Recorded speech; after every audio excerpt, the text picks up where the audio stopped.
இன்றைக்கு எதிரிகள் நம்ம வீழ்த்த வேண்டும் என்று நினைக்கக்கூடியவர்கள் எவ்வளவுதான் அந்த பணியில் ஈடுபட்டாலும் அதையெல்லாம் வெற்றி கொண்டு வந்திருந்தாலும் நாம ஏமாந்து விடக்கூடாத அடிப்படையிலே அவர் குறிப்பிட்டு சொன்னார். உண்மைதான். அதில் குறிப்பா எஸ்ஆர்ஐ என்ற எஸ்ஆர்ஐ ஒரு சட்டத்தை கொண்டு வந்து அந்த பணி வேறு நடைபெற்றுக் கொண்டிருக்கிறது. அந்த சோதனைகளெல்லாம் தாண்டி இன்றைக்கு சாதனை படைத்திருக்கக்கூடிய ஆட்சிதான் தமிழ்நாட்டில் நடைபெறக்கூடிய திராவிட மாடல் ஆட்சி. நேற்று முன்தினம் நம்முடைய மகளிருக்கான திராவிட மாடல் அரசின் சார்பில் தீட்டப்படக்கூடிய திட்டங்கள் மூலமாக கிடைத்துக் கொண்டிருக்கக்கூடிய சாதனைகள் அடிப்படையாக வச்சு அந்த சகோதரியுடைய வெற்றிக்கான அடையாளமாக அதை பகிர்ந்து கொள்ளக்கூடிய வகையில் வெல்லும் தமிழ் பெண்கள் என்ற தலைப்பில் ஒரு மாபெரும் நிகழ்ச்சியை சென்னையில் நேரு விளையாட்டு அரங்கத்தில் நடத்தினோம். நீங்களும் அதை தொலைக்காட்சிகளில் பார்த்திருப்பீர்கள் என்று நான் நம்புகிறேன். அதேபோல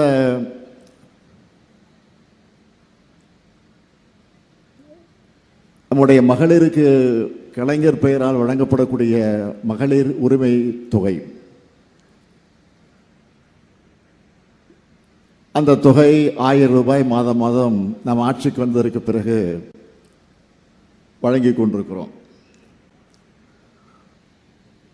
ஆக நேரு விளையாட்டு அரங்கத்தில் நேற்றைய முன்தினம் நடைபெற்ற நிகழ்ச்சி மூலமாக கூடுதலாக 17 லட்சம் சகோதரிகளுக்கு அந்த 1000 ரூபாயை வழங்குகிற நிகழ்ச்சியை தொடங்கி வைத்திருக்கிறேன். ஏற்கனவே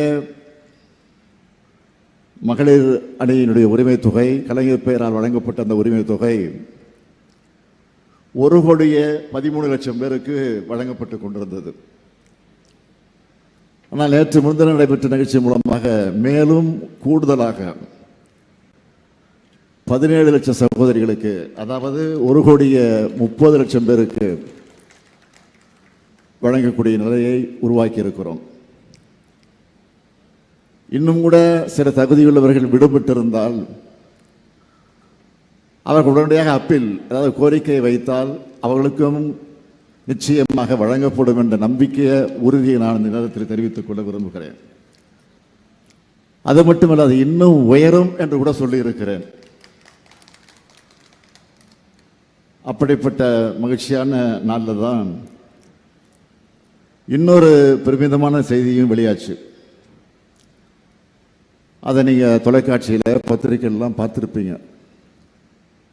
அதாவது ஒரு நாட்டோட, ஒரு மாநிலத்தோட முன்னேற்றத்திற்கான அறிகுறியாக இருக்கக்கூடிய ஜிடிபி, அந்த ஜிடிபி வளர்ச்சியில் இன்னைக்கு தமிழ்நாடு தான் நம்பர் 1 மாநிலமாக உருவாகி இருக்கு. இது ஏதோ நாங்கள் வெளியிட்ட அறிக்கை இல்லை, ரிசர்வ் வங்கி வெளியிட்டு இருக்கக்கூடிய அறிக்கை. நீங்க நினைச்சு பாருங்க, எவ்வளவோ தடங்கல்கள், எவ்வளவோ சோதனைகள், அந்த சோதனைகளெல்லாம் தாண்டி இன்றைக்கு சாதனை படைத்திருக்கக்கூடிய ஆட்சிதான் தமிழ்நாட்டில் நடைபெறக்கூடிய திராவிட மாடல் ஆட்சி. இன்னொரு பக்கம் தேர்தல் வேலைகள், அதில் குறிப்பாக எஸ்ஆர்ஐ என்ற ஒரு சட்டத்தை கொண்டு வந்து அந்த பணி வேறு நடைபெற்றுக் கொண்டிருக்கிறது. இங்கே கூட நம்முடைய எழுச்சி தலைவர், எழுச்சி தமிழர் நம்முடைய தொல் திருமாவர்கள் பேசுகிற போது குறிப்பிட்டு சொன்னார், இன்றைக்கு இந்த எஸ்ஆர்ஐ பணியிலே திராவிட முன்னேற்ற கழகம் எந்த அளவிற்கு அவருடைய கட்டமைப்பு முறையாக அமைத்திருக்கக்கூடிய காரணத்தால் அந்த பணியை வெற்றிகரமாக நடத்தி கொண்டிருக்கிறார்கள் என்று பெருமையோடு குறிப்பிட்டு சொன்னார். உண்மைதான்.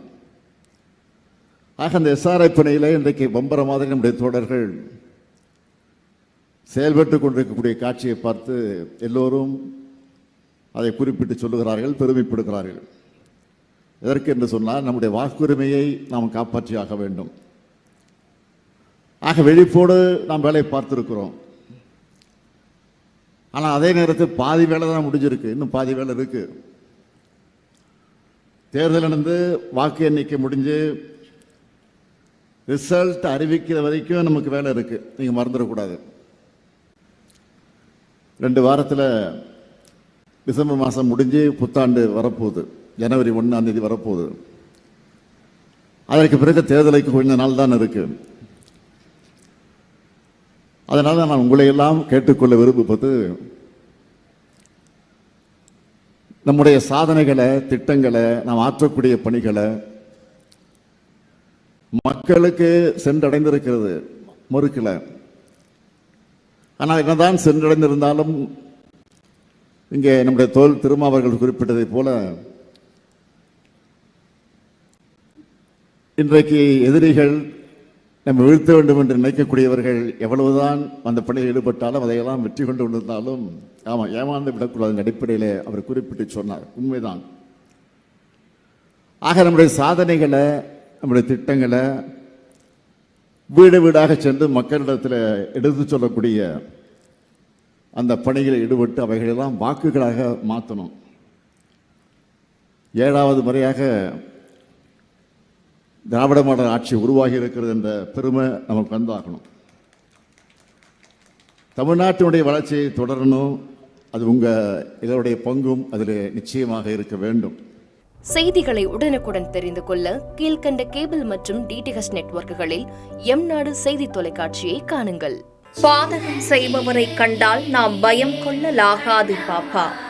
மோதி மிதித்துவிடு பாப்பா, அவர் முகத்தில் உமிழ்ந்துவிடு பாப்பா. அண்மை செய்திகளை உடனுக்குடன் தெரிந்து கொள்ள இணைந்திருங்கள் எம்நாடு தொலைக்காட்சியுடன்.